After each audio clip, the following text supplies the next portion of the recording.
Hi, this is Mark. Welcome to my studio again. Today I want to talk about enamels, particularly the three new colours that we've got in, the metallics, blue cascade, silvery green and cherry frost. But I also want to talk about the enamel mediums because I know it causes a little bit of confusion as to when we would use one medium over the other. So, the two mediums we have are flow medium and clear medium. Just to confuse you a little further, they are both transparent. Flow medium really replaces water. So if you would normally use water with your acrylic to thin it down, to do curlicues and detail work, then that's when you use flow medium. Clear medium is used in place of floating medium. So when you use floating medium to float a shadow or add shadow leaves to your project, that's when you would use the clear medium. So to try and illustrate that, I've started a project that's had a chance to dry some, so you can get an idea of where we would use clear medium, and then we'll show you about the flow medium. Now this is an inexpensive charger plate. It's not the sort of thing you can put food on, so it's great for painting on, because you just use it as a placemat or perhaps just a candle holder for Christmas or whatever. They're usually metallic. This one's a silver one, and what I've done is use the cherry frost with a side load of engine red for my candles. I've used the silvery green with white for my holly leaves. I've used the silvery green, blue cascade and white for these pine boughs, pine leaves. Okay, so we're going to add some more of that as we go through, but first of all I want to show you the shading. So with my foam plate I've got this clear medium which doesn't look very clear at the moment. It looks white, but it will dry clear. So with my number 12 brush I'm loading that fully with the clear medium. I'm going to work it in so I've got a nice coverage of paint. Remember, you're always going to be looking to get 2/3 of the brush loaded with paint, so that you've got a lot of paint right into the bristles, and as we're going through and loading more paint in, we're topping it up as we go. Okay, so this puddle here is berry wine, so I'm just going to side load some berry wine, and then again come back to a place on the plate so that my berry wine fades through to nothing. Okay, so if I come to my candles and just add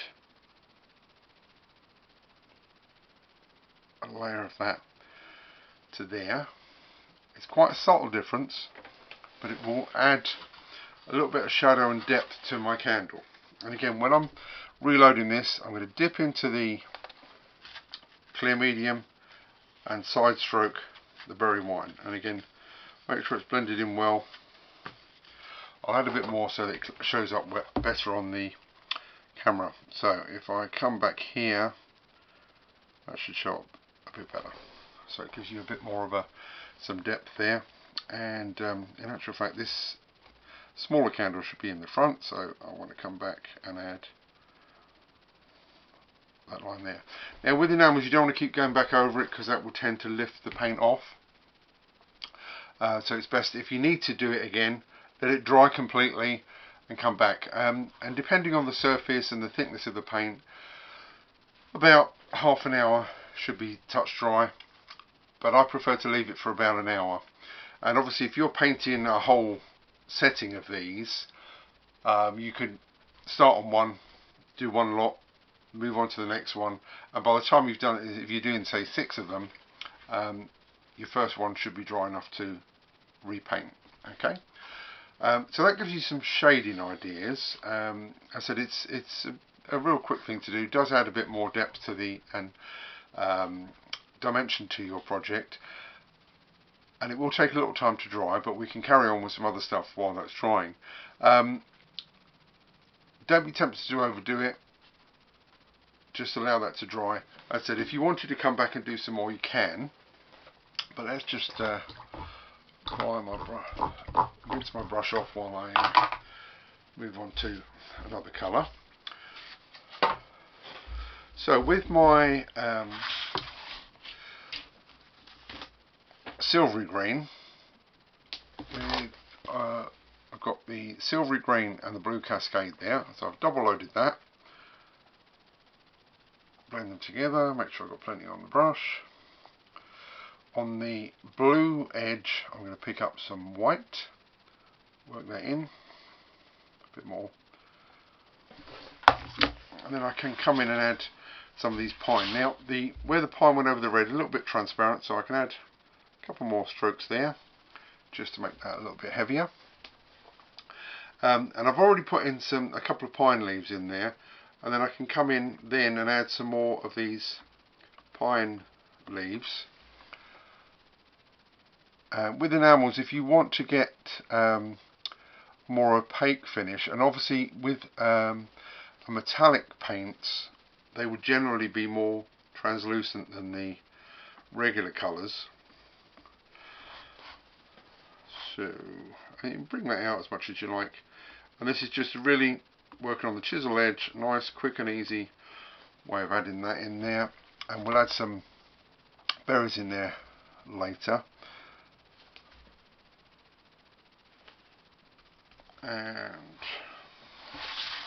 But before I painted some more leaves on there, I'd want that to dry off, so it's just showing you this particular movement. So it's touch, pull, touch, lean, pull, touch, lean, pull, just to get some foliage in there, and I can come back and add some more holly leaves in there, but I want that to dry off a little bit first.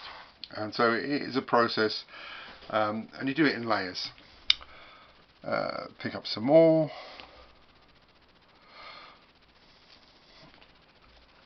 and same with my vine. Ooh, I managed to get some orange in there somehow.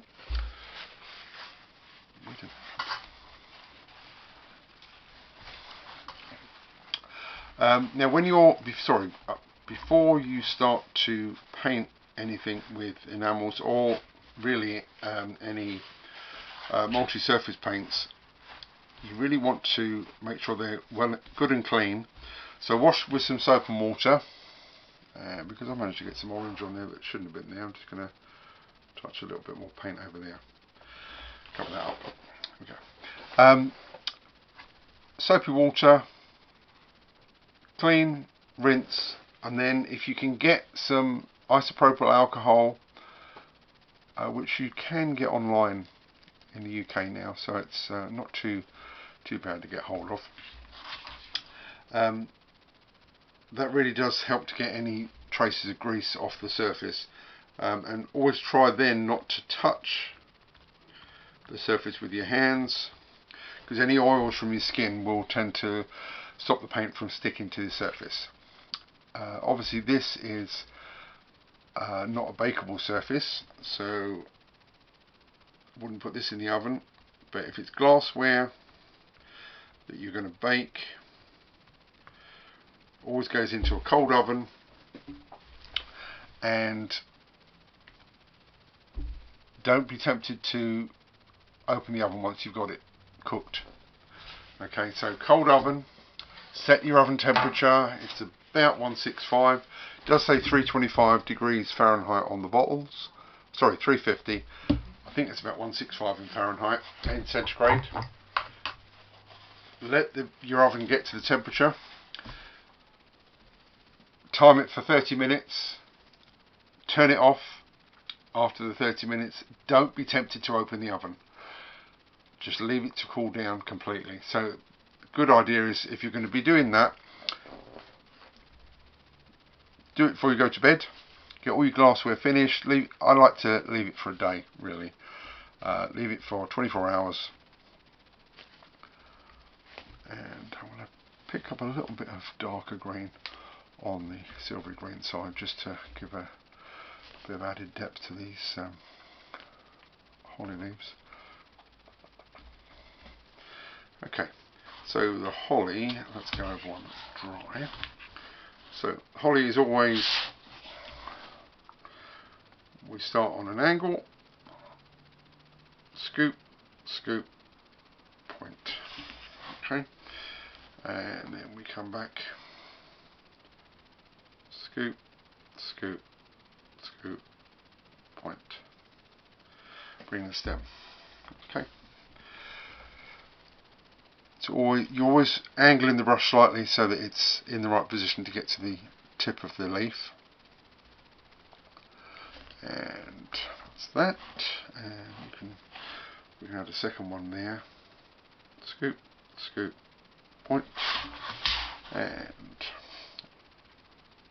then never be frightened to turn your work, because you want to be comfortable when you're painting. I've got a second tip there, so I want to do that again. So, yeah, and carry on like that, and then you can add some ribbons, which we'll do with the flow medium. So I'll show you that in a second. Obviously it's a candle, so it needs to have a flame. I'm going to use yellow ochre and a touch of white for that. Work that in.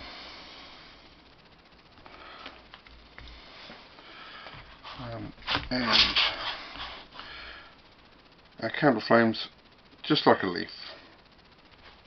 Yeah, always add a bit of gold to these if you want to. Okay, that one's a little bit.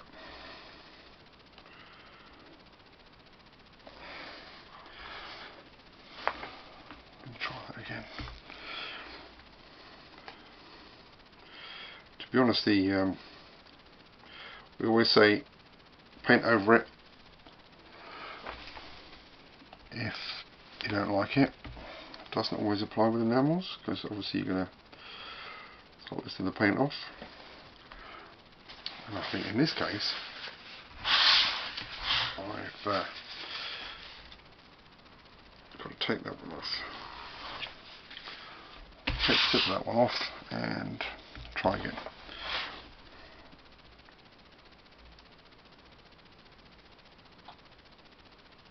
That's better. Okay. So now with flow medium, as I said, this with flow medium it's slightly thinner than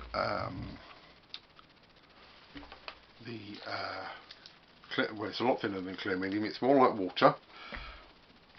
So whenever you would use water to thin your paint down, that's when you use flow medium.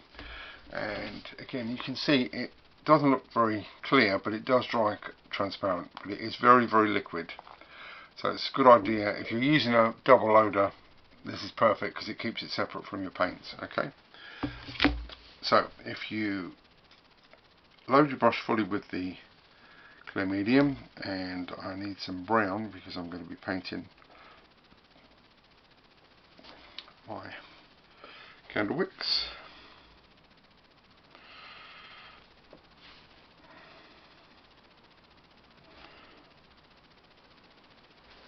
Okay, that's my candle flames done. You can also load the brush with some red, thin down. Managed to smudge my leaf there.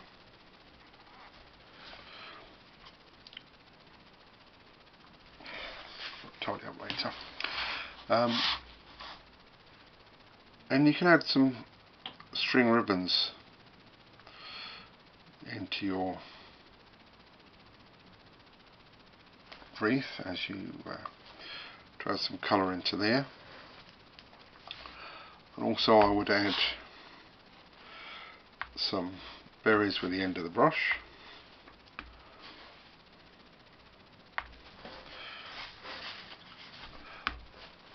Let them dry before you add a highlight if you want.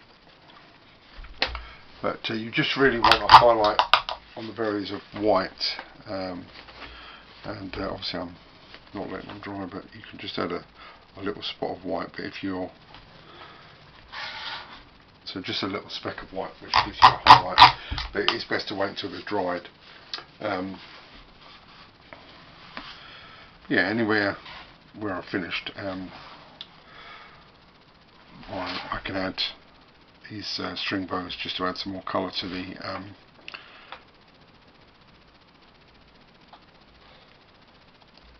wreath.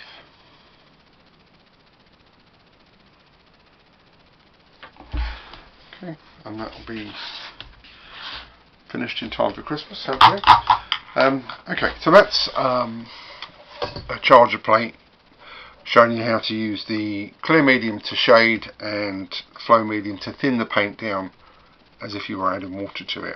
Because if you add water to your enamels paint, it stops it sticking, so it stops it being as effective to sticking to non-shiny surfaces. Sorry, to shiny surfaces, and that's the same. The same applies with multi-surface paints. The surface will denote which medium to use. So if you're painting on wood or canvas or any other porous surface, then you would use floating medium to thin the paint to allow it to flow better. Obviously, on a slick surface that's not porous, you don't need the paint to flow because it will flow quite well on its own. So you don't need the flow medium to do that.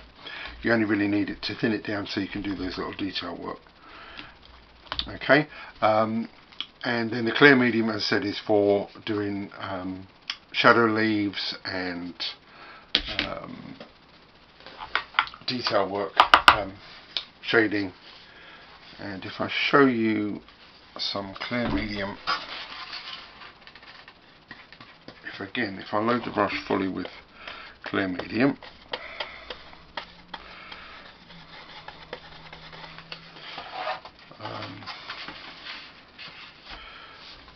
and let's go for some of the silvery green. Now, as I said, the metallics tend to be translucent anyway, but the clear medium will actually add a bit more translucency to that. So you can add some shadow reliefs in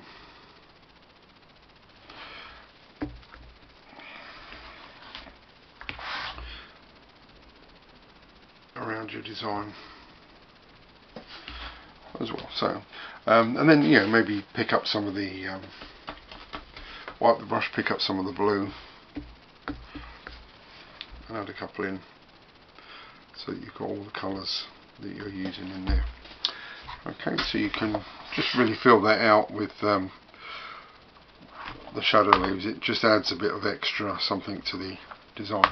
Okay, so that's that one, and now I want to move on to something a little bit more fun. Not that that isn't fun, but and that's snowmen. So with one stroke, we like to do our scruffy snowmen, and I just need to squeeze out a bit more white paint, as I've got quite a lot of blue and green in my white there. So I'm loading my scruffy fully with white, and then I'm going to side load some blue. So that's one I've already done. That's the effect I'm trying to achieve. So on this side, I just want to show you the same thing. I need a bit more white paint actually. Okay, so with the blue on the outside, I'm going to make a circle. I'm just keeping that blue just on the outside of that circle. Okay. So you get a nice kind of shadow effect, and then you can just fill in the centre like so, and that's your snowman ready to sit and dry for the detail work to come. Now I've got a little bit missing there. I must have put a finger on there.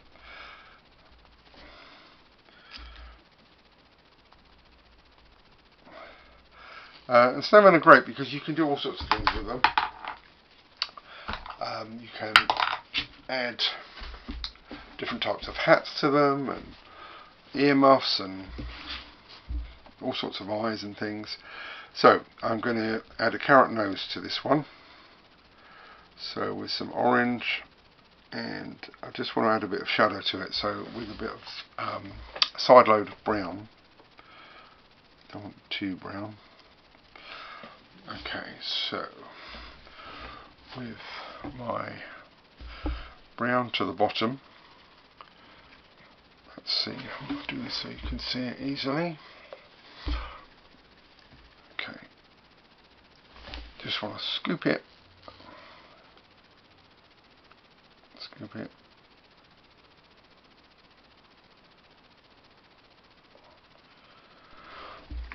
Okay, so a bit of a wobbly nose, but it's fine. I don't tend to thin the paint down for the liner work on our snowmen, so I'm just going to go straight into some licorice. And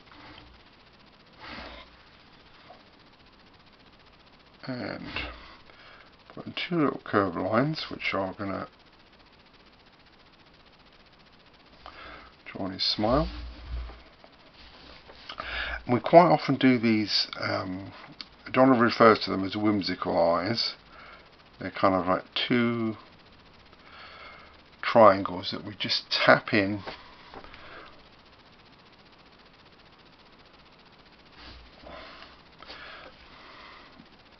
like so, just with the tip of the bristles.